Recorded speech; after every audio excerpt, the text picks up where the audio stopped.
in the trees hundreds of meters high in Nepal, for just 2 weeks each year, an extremely rare type of honey with hallucinogenic effects is harvested. This crazy honey, produced by the world's largest honeybees in the Himalayas, contains a powerful grayonotoxin that can distort the senses in unimaginable ways, filling your mind with vivid hallucinations, such as hearing voices that don't exist or seeing the world around you melt away.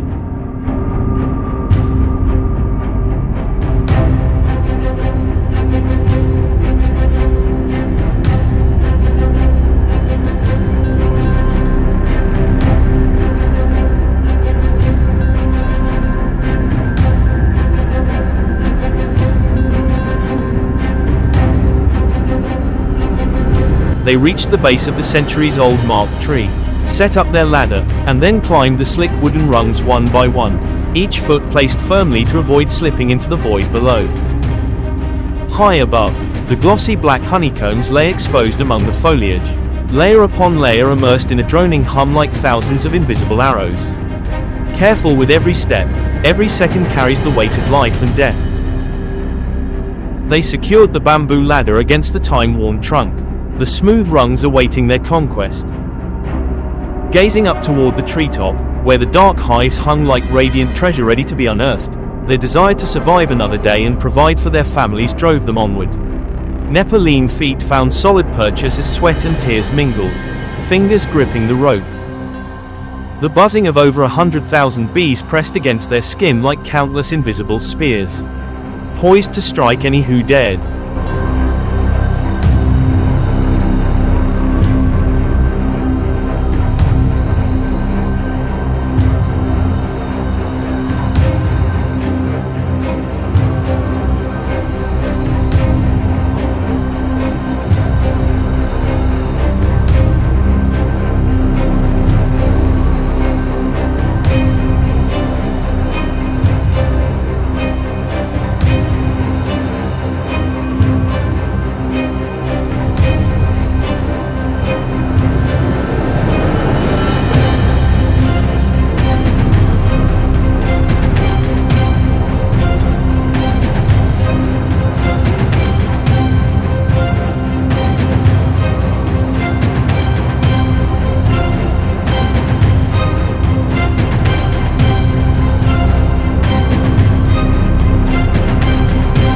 Their desire to live another day and provide for their families drove them upward.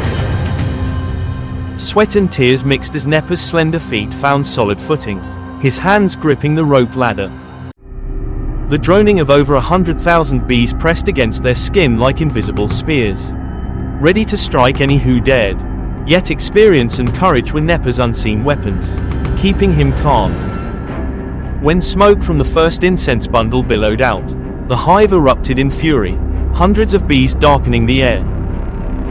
One hand held the rope fast, the other tapped the hive with his pole, each strike's deep rhythm scattering the swarm.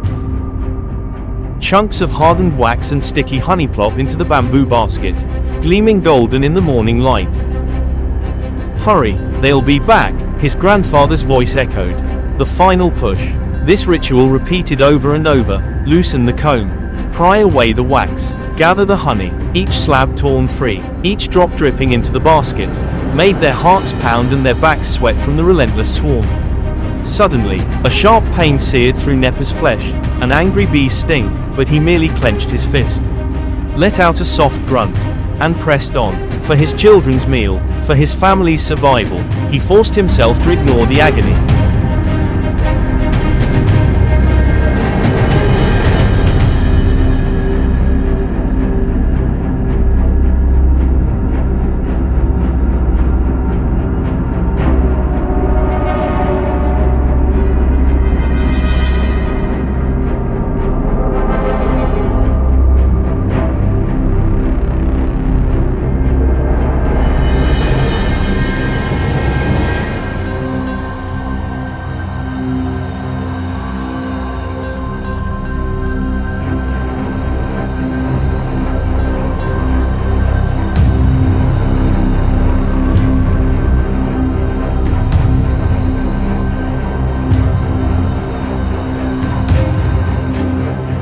to reach the precious mad honeycombs perched atop the hundreds of meters high tree.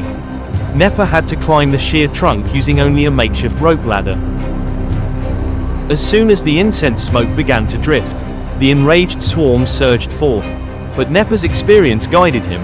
One hand gripped the rope while the other deftly tapped the hive with his pole, driving the bees back. He then carefully cut away the wax frames holding the golden honey. Each slab fell into the bamboo basket, droplets glinting in the early sunlight. Nepa worked swiftly, knowing the bees could return at any moment. Bare-handed and barefoot, he endured countless painful stings from the giant insects.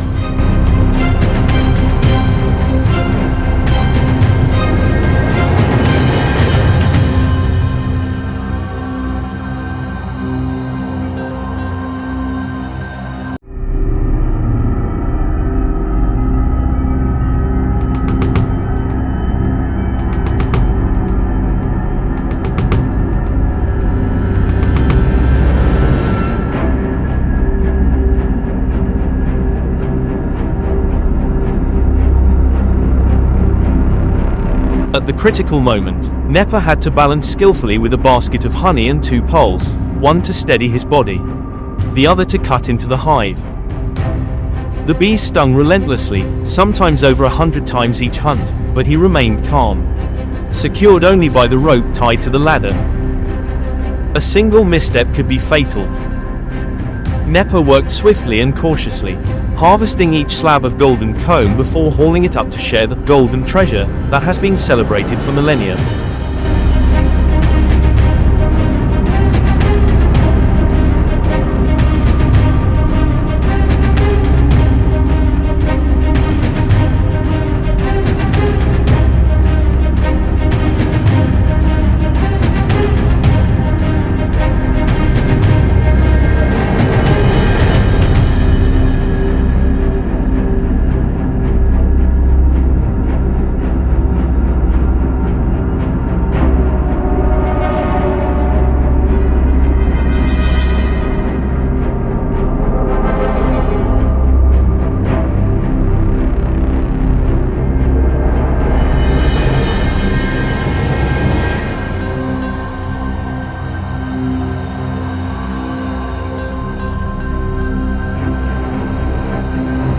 Throughout history, the locals have used mad honey in small doses to treat various ailments and as an aphrodisiac. But the line between its unique healing properties and its toxicity is razor thin. Just one extra spoonful can slow the heart, paralyze muscles, or even prove fatal. When the first basket grew heavy with honey, Nepa lowered his body, hauled it up, and switched to the next basket. His grandfather, with over 60 seasons of hunting behind him, guided his son through each movement. Use the second pole to steady yourself. Don't let that comb slab drop too quickly, you'll lose the gold. Dusk was falling and the droning still echoed through the canopy as Nepa stepped back slowly, never taking his eyes off the hive. When his final foot touched solid ground, he exhaled in relief and leaned against the tree trunk. Survived one more day.